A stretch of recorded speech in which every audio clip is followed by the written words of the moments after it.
Yo, what is going on, Headliner Nation? Welcome to our final stop of Week 14 start and sit analysis. We're going to be talking about quarterbacks in this video. For those of you in 10-team leagues, 12-team leagues, you're probably just going to be fine with quarterbacks this week. But for those of you like in Superflex leagues or 2-quarterback leagues, you could be digging for somebody this week, and that could make things a little bit more difficult on you with 6 teams on a bye. So we need to lock in who are we feeling good about? Who are we confident in starting? Who are we starting, but we don't feel really that great about it?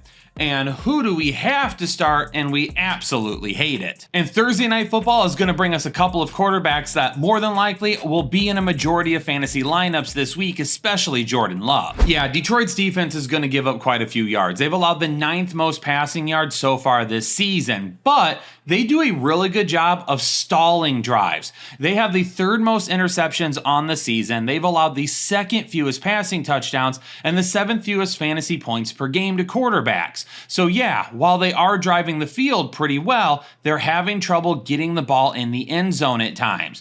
But there's 2 issues here this week. Number 1, Green Bay's just playing great football right now. They look good. They're playing well. Kind of reminds me of last season when they got super hot at the end of the year, and that's what could be happening here.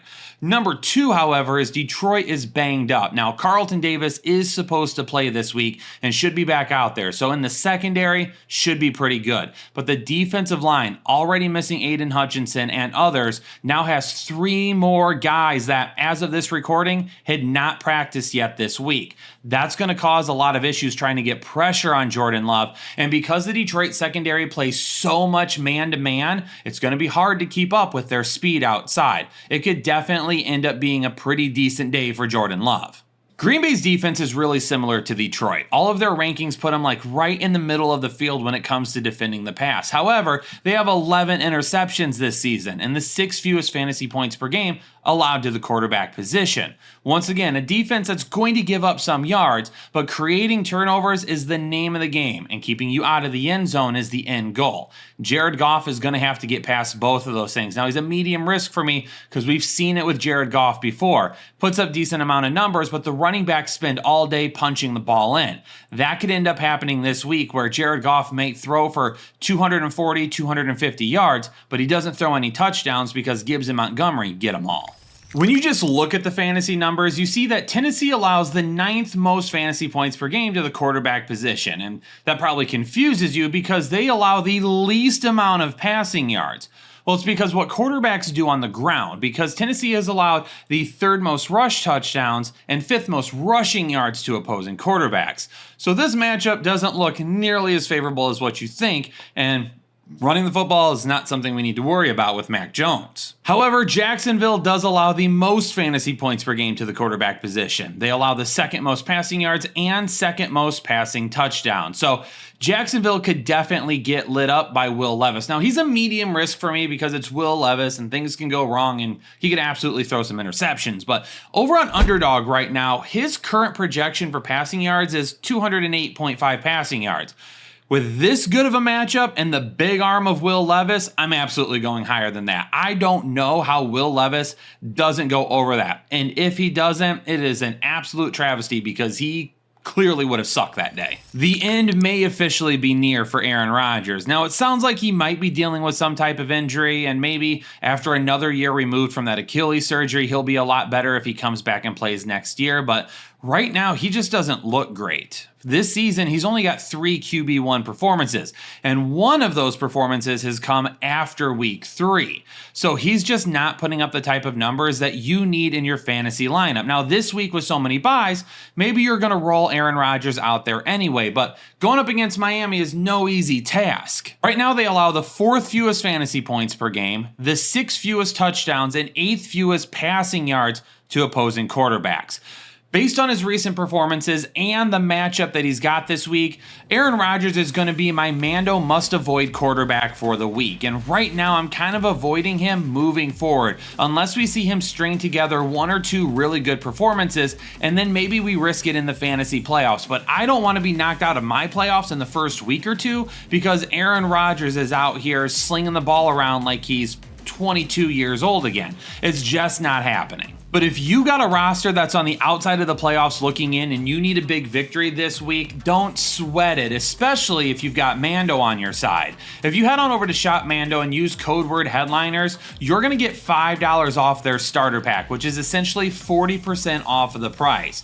They've got a clinically proven 72-hour formula that will absolutely help you stay dry and smelling good from the time that you start your fantasy week to the time that you end it. The Jets defense has been up and down at times this season, but still this late in the year, they're allowing the second fewest passing yards and third fewest passing touchdowns to quarterbacks. But Tua has been coming up as of recent, and he's finally gotten himself back into that QB1 conversation. Over the last 3 weeks, he's been the QB10, QB3, and QB6. In this matchup, maybe he doesn't have that type of upside, but because he's been playing so well as of recent, I would say he's still a guy that in Superflex League or 2 quarterback leagues, you absolutely are still trusting in your lineup. Kirk Cousins is returning to Minnesota for a little bit of a revenge game this week, and this could either be great timing or horrific timing because he's coming off of one of his worst professional games of all time last week. Over his last 3 games, he has 0 touchdowns and 6 interceptions and hasn't been a top 12 quarterback since week 8.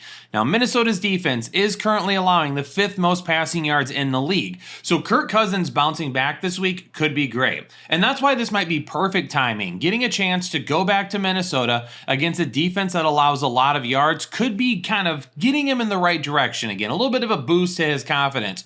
Or it could be bad timing because he's not playing well right now, and if he goes back to Minnesota and can't get the job done, or at least play decent, Michael Penix Jr. could be the quarterback before we know it.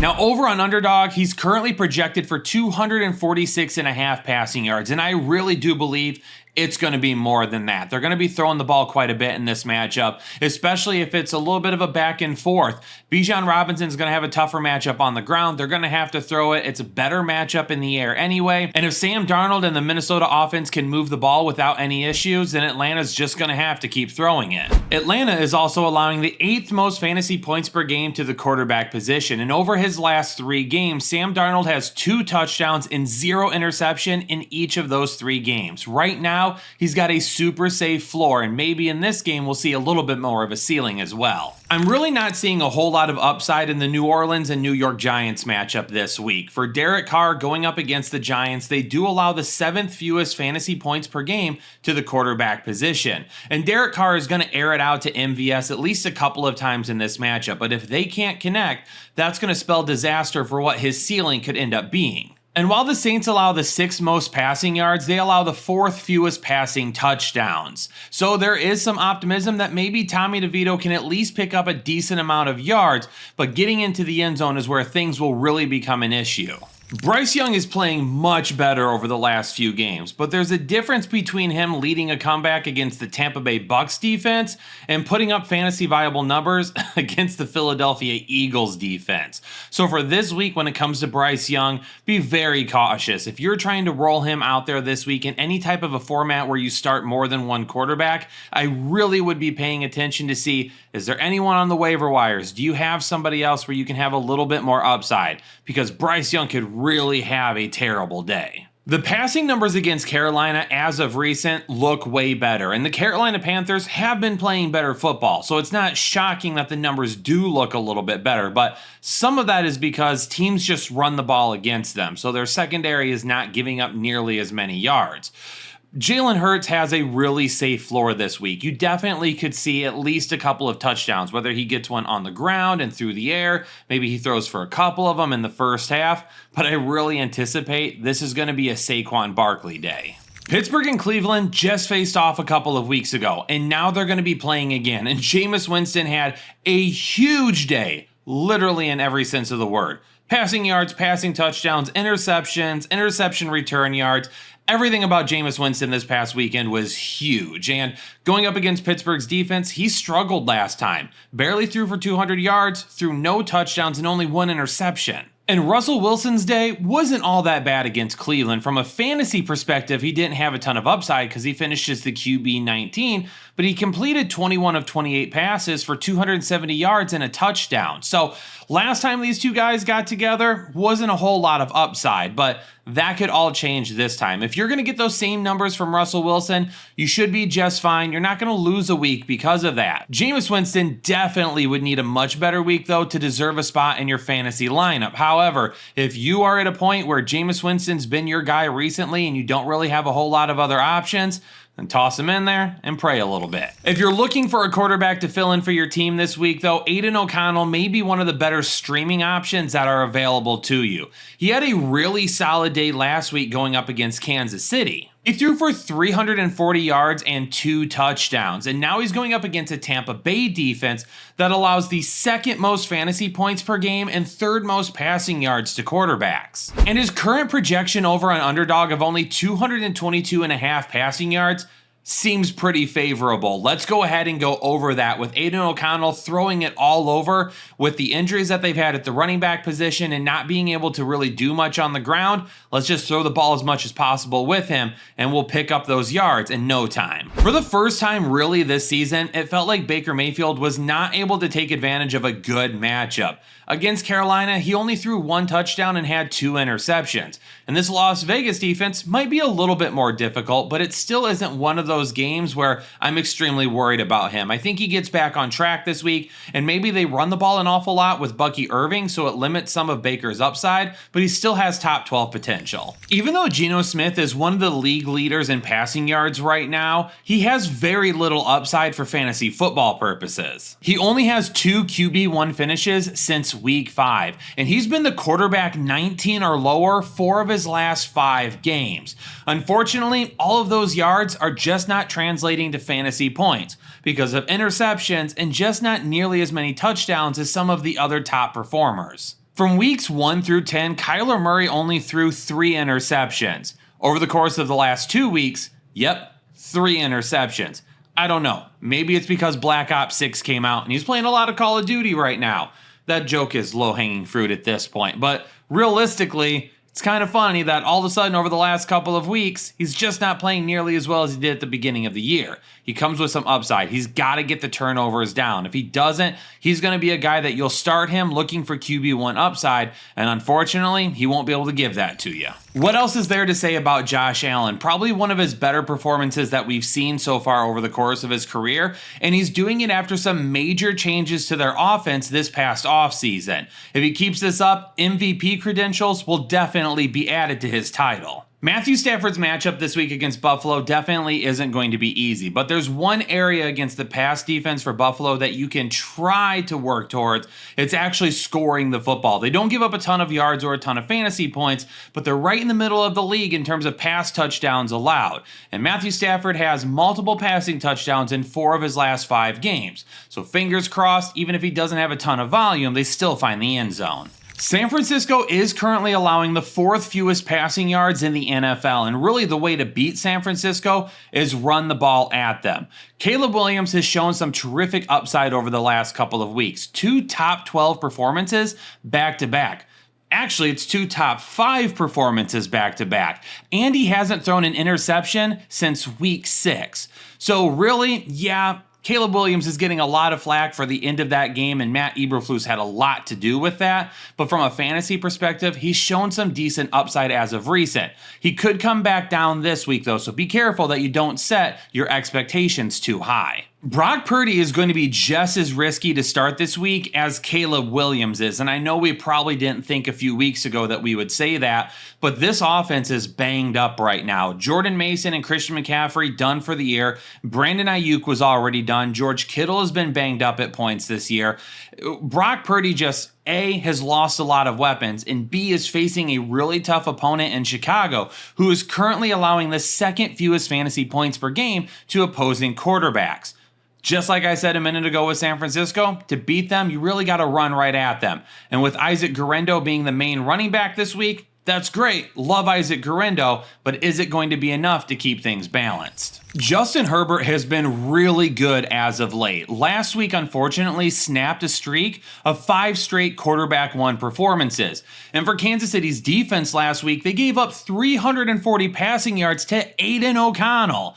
Justin Herbert, for me this week, may not have the upside of 340 passing yards because their offense just doesn't play like that, but he should still have a really solid floor. The last time they played, he threw for 245 yards, 1 touchdown, and 1 interception. This defense is definitely tough to play against, and Patrick Mahomes may be looking at a day where quarterback one potential just isn't in the cards. Over the last 4 weeks, QB1, QB1, QB2, QB11. If it weren't for how bad the Cincinnati Bengals defense is, Joe Burrow would probably be considered as an MVP candidate right now. But actually, maybe it's that defense that is allowing him to finish so high in the rankings every week. Over his last 4 games, he has at least 37 passing attempts in every single game. And in this matchup going up against Dallas, I'm willing to bet we're probably going to see about 35 again. And maybe I'm a little bit too high on Cooper Rush this week, but I think this is a fabulous matchup for him in a game where he's probably going to have to throw it quite a bit. And not only that, but maybe he doesn't have top 12 upside, but he probably has a pretty decent floor as long as he doesn't turn the ball over. And over an underdog, he's only projected for 220.5 passing yards. He's been over that mark significantly in 2 of his last 3 games, and this is a super solid matchup. I'll go higher than that projection. There you have it, Headliner Nation. All of the start and sit analysis for week 14 is in the books. Keep an eye on those rankings that will be coming out.